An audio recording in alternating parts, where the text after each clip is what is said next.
As you know, this is the critical lender update. We're going to be talking about our conventional cash to close grants, and we're also going to talk about there's just one small commitment system update that's going to come along with this grant, and we're going to show you like how to add that to the system as well. And as I just stated, it will be available starting tomorrow for borrowers who meet the criteria, which is income, essentially. All right, we will move to the next slide. So our agenda today is we're going to give you an overview of the grant. We are going to go through the guidelines. We are going to go through that minor commitment system change. We'll talk about some next steps, and then we will give you an opportunity to send us using that questions function some of your questions. Okay, so our conventional cash to close grant. For a limited time, we are able to offer a third-party grant. This was made available to some select housing agencies across the country, and we were lucky enough and happy enough to be one of those. For Minnesota borrowers who are using one of our conventional loan products, and it does have to be a Minnesota housing conventional loan in order to access the grant. And then for those borrowers, if they are at or below 80% of the AMI, and that is by county, so that's not the statewide, but literally by county, and we do have that income chart in our lender guide, and we'll show you that in just a moment here.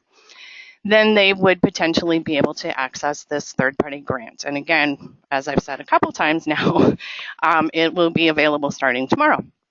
And also just one thing to keep in mind, actually a couple of things. You will be able to still layer other community seconds and our down payment assistance and closing cost loans with the grant. So it's just additional money for the borrower.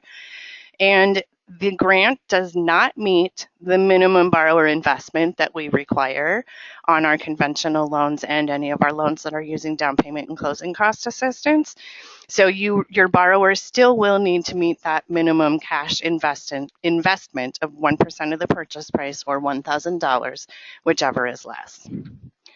All right, so we'll go on to the next slide. So how it works. So first, what you're going to want to do is you've got your borrower, you've got your income.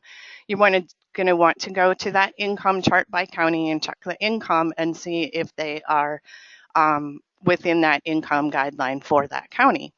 Assuming that they are, then you're going to want to go back into our system, or if you have not committed the loan in our system yet, and add that grant to the loan commitment in our system.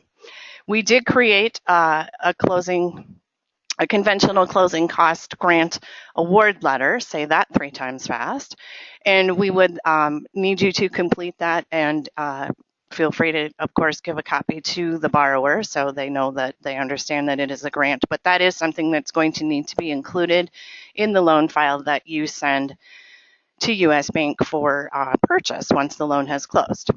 And then, of course, you're going to need to include the grant on the closing disclosure, and this is very, very important.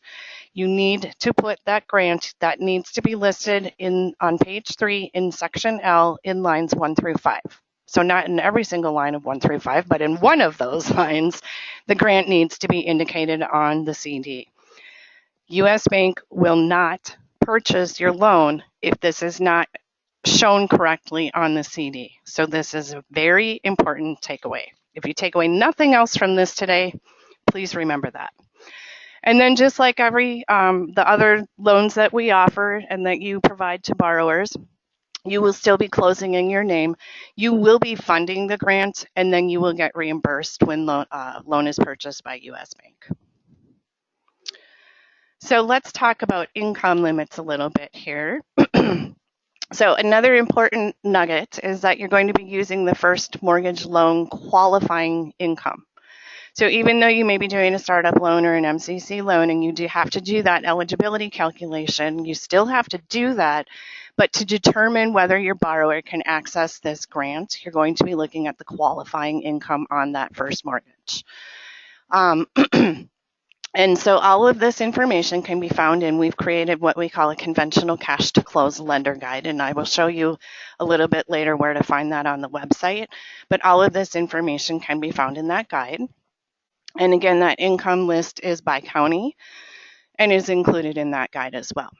Now, There are a couple differences. So if you are doing a Fannie Mae conventional loan, or if you are doing a Freddie Mac HFA Advantage, there are a couple differences as to how that grant would be structured. So if you're doing Fannie Mae HFA Preferred or the Preferred Risk Sharing,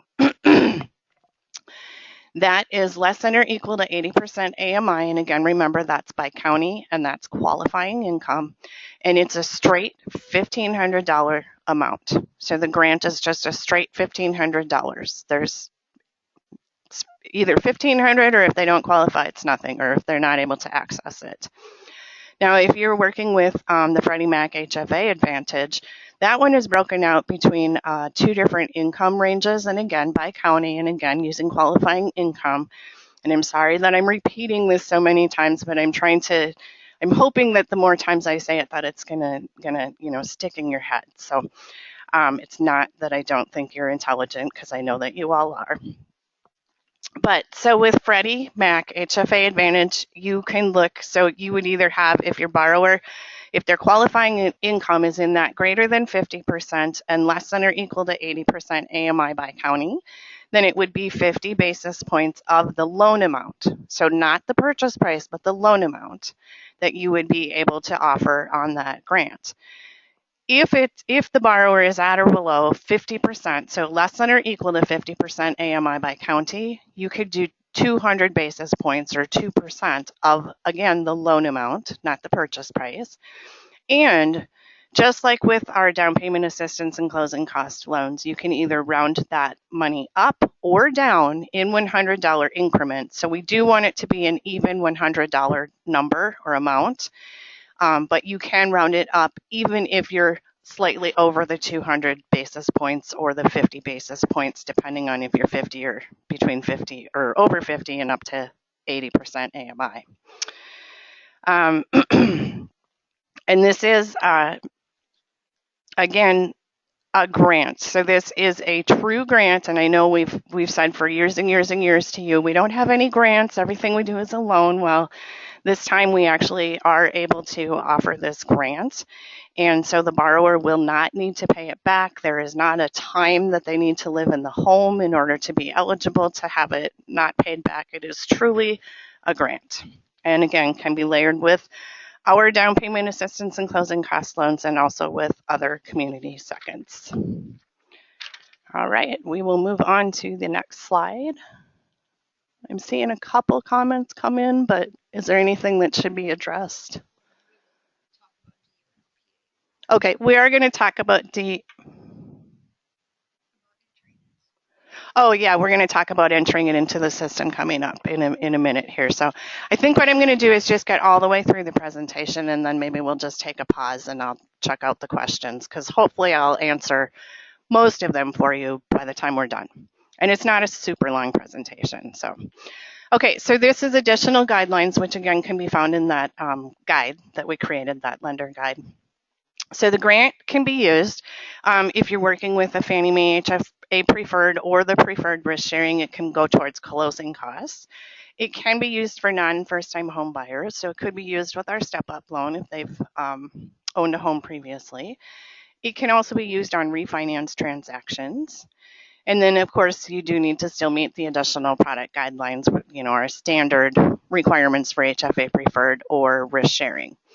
If you are using the grant with the Freddie Mac HFA Advantage, that can be used towards closing costs and or down payment. It can also be used for non-first-time home buyers. So again, could be used with step up even if they've owned a home before. It cannot be used with the refinance, though. So that's an important distinction and something that you're going to want to remember. And then, of course, the HFA Advantage guidelines need to be met as well. Just a general recommendation. It's completely up to you how do you decide to do this internally at your organization. But we would maybe just recommend using the grant towards closing costs, and then there's no worry about trying to define if it was going towards down payment or not. Okay, so the question, DU and LPA. So if you, and this is more of a kind of a back end thing once you're ready to, like US Bank when they have purchased and are ready to send the loan off to either Fannie Mae or to Freddie Mac, depending on which one it is, will be entering and putting those special feature codes or the investor feature identifier code into the system. But US Bank also has requested that if the underwriter could and should please indicate which code is being used, which will help identify whether it's Fannie or Freddie on the 1008 or on that underwriting transmittal. So the special feature code for Fannie for either of the Fannie Mae options is 843. And the Freddie Mac HFA Advantage has the investor feature identifier is H56 if the loan is a VLIP mortgage, which is that less than or equal to 50%, and that does stand for very low income purchase, if you were wondering. And then if it's in that greater than 50% and less than or equal to 80% AMI, that IFI code would be H55. That would, if, as I said, the underwriter could please indicate that on the 1008, that would be extremely helpful for US Bank HFA division, and they would very much appreciate that. This is just a kind of a screenshot of the award letter that we created. It's the Notice of Conventional Cash to Close grant. This will be available in Forms Generator. This is also available. So if you create it in Forms Generator, it's going to pull in the information into the form for the most part. If you pull it off of our website, it's like the other documents that we have on our website where you would need to fill in the information. The form does need to be signed and dated by you, the lender. Again, maybe a best practice here would be that the underwriter is the one signing off on that, because there is some language on there that says that you as the lender are responsible for updating any changes to the loan information, for example, the amount, the income, etc., and then making sure still that the borrower remains able to take part in this third-party grant. So since a lot of times the final underwrite, might come back with some different income than was initially thought on the loan, it may be a best practice to have the underwriter be the one signing off on this document, but again, that can be a decision that you make at your organization. Here's an example of the closing disclosure. We talked about this already. I have a note on my little cheat sheet here to say this 3 times. I'm really not going to do that to you, but that's how important this is, because as I stated earlier, US Bank HFA division will not be purchasing your loan if the grant is not listed correctly on the CD. So you're going to want to find that page 3, that section L, and then there's these lines 1 through 5. And typically that's where you're probably, hopefully, putting our down payment and closing cost assistance loans as well, where those are getting listed out. So it's going to go in that same section. And you can just list it as conventional cash to close grant, and then whatever the amount is. In this case, we used an example using Freddie Mac's, and we were using a borrower at or below 50% AMI, and we did 2% of the loan amount of 162, which would be that 3240. So that's where that number came from in this case.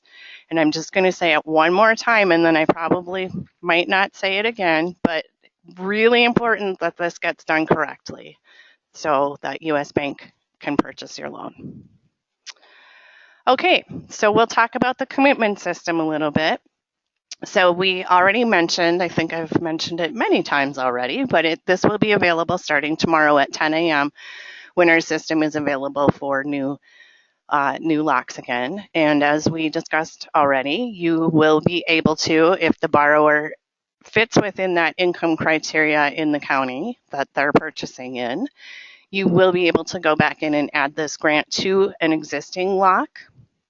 Or if you're locking a new conventional loan, you can add it then as well. And this is just an example here. We have added, so I talked about how there's just one small system change. So the grant is going to be added in the other tab, which for those of you who are familiar with our system, you know that these different tabs are tabs where you typically have to put some information. So you will find it listed out, grant amount. You are going to enter the grant amount in the system. This example here looks like we've got a Fannie Mae, or a grant amount that was used with a Fannie Mae conventional loans, the straight $1,500, and you would just enter that in the other tab. Now, the thing that might be just a little bit painful, and I apologize in advance for this, but we did it this way intentionally, is that going forward, any conventional loan, whether you are able to take advantage of the grant or not, will require that something get put in this field. So if you are not able to take a grant or not using a grant on your loan, you'll have to enter 0 in this field. Otherwise, you would have to enter whatever that grant amount is. But all conventional loans that have not yet been fund approved in our system will require this field to be addressed at some point, even if you're not like adding it tomorrow or in the next few days. So just a heads up on that. And we are anticipating that we might get a bunch of system calls over the next few days, because that will be a change. And we've created what we hope are some very clear and specific error messages, but still feel free to give us a call if you need to.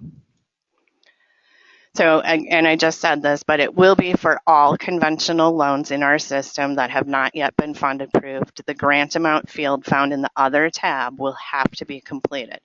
So even if they're not getting a grant, you're going to have to enter a 0 in that grant amount tab.